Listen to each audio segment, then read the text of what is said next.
Hey guys, welcome back to The Dent Life. My name is Komal and in this video I'm going to be talking you guys through my clinic book. So as I mentioned in my previous video, I really love this book. It has helped me through so much. Literally helped me since first year when I first started clinic, and it has been my friend through from first year to final year. However, as much as I love it, I've decided I need a little bit of an upgrade now that I am qualified. So make sure that you subscribe if you want to see what my upgrade will look like. So let's start with a little history.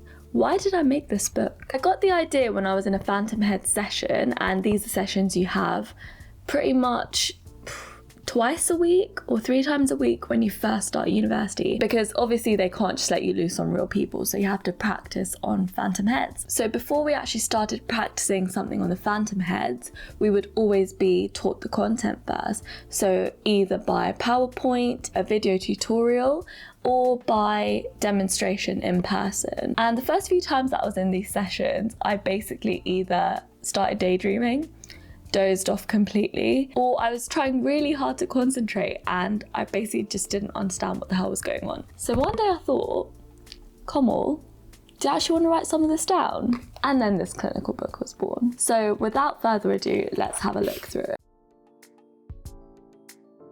So this is the contents page. It includes a variety of different guides, and as you can see, the stuff gets more complicated towards the end of the book. Paper notes are really hard to keep neat, so excuse my writing and scribbles. But anyway, how I managed to keep it slightly neat is that I wrote my notes in first and then I transferred the number onto the contents page. For example, the day I learned about radiographs, I wrote this in the notes, checked the number of the previous title, which in this case is Fissure Sealants number 13. So I knew that radiography would be number 14, and that's why I wrote 14 radiography on the contents page.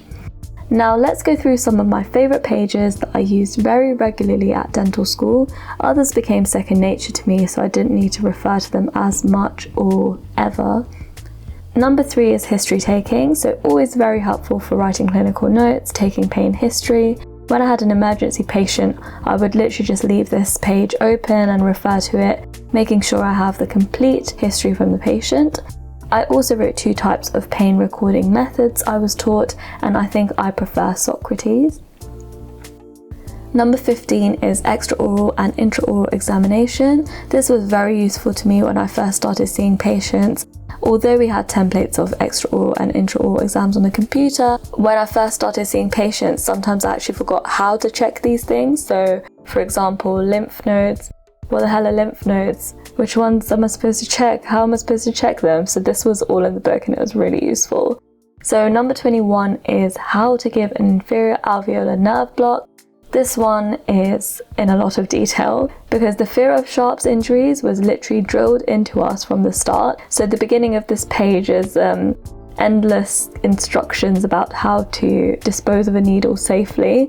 And then I started to write about the anatomy and how to give the injection, which again was really useful for me when giving the injection, and also just when you get quizzed by supervisors about anatomy, you kind of know the answer because it's in the book next to you, which is really nice. Number 29 is endodontic access and obturation. So I use this one a lot. At dental school, you don't really do many root canals, so I found it very helpful to have a guide with me. As you can see, I have a printout of all the teeth and how to access them. Then I have a guide of how to use the files. No idea what I was doing here, like I don't know what I was going to put there, something about apex locator I think.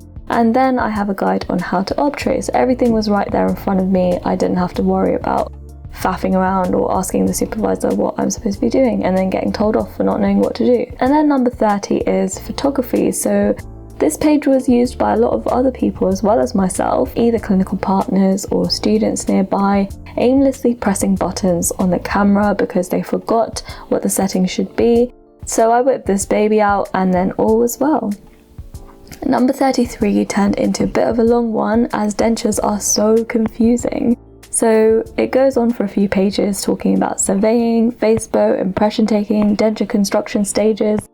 And again, it was just a super helpful thing to have in front of me at all times. Every time I had a denture appointment, I would just go to page 33 or pages 33, and everything would just be right there.